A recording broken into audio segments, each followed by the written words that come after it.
पश्चिम में कई लोग और यहाँ तक कि कुछ मुसलमान भी यह मानते हैं कि इस्लाम ने विरासत के मामले में महिलाओं पर अत्याचार किया है, क्योंकि जैसा कि कहा जाता है, महिला को पुरुष के हिस्से का आधा मिलता है।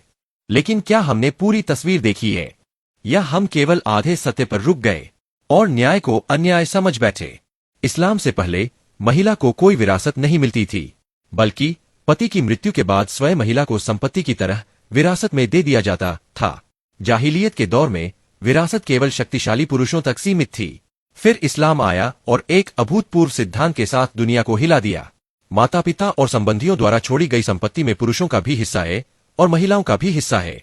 इतिहास में पहली बार एक विधिक कानूनी ग्रंथ में महिला का स्पष्ट रूप से उल्लेख किया गया और उसके स्वतंत्र आर्थिक अधिकार की गारंटी दी गई। इस्लाम न्याय को गणितीय समानता से नहीं, बल्कि वास्तविक जिम्मेदारी पर आधारित निष्पक्षता से मापता है।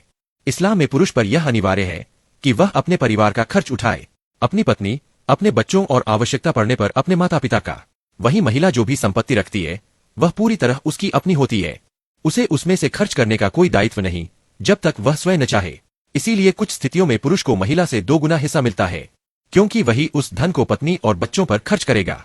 अगर भूमिकाएं उलट दी जाए तो असली अन्याय यह होगा कि खर्च की जिम्मेदारी उठाने वाले और बिना किसी आर्थिक दायित्व वाले दोनों को बराबर कर दिया जाए।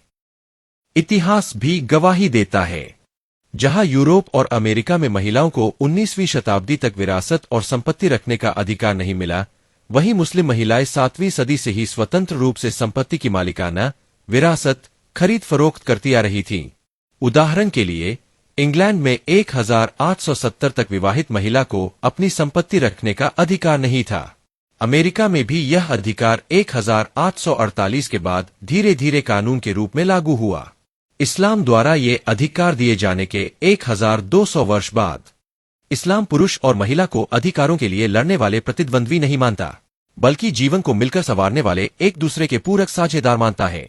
यदि न्याय का अर्थ यह होता कि सबको बिल्कुल समान हिस्सा मिले, तो न कोई जिम्मेदारी बचेगी, न दया भाव, न परिवार का अर्थ।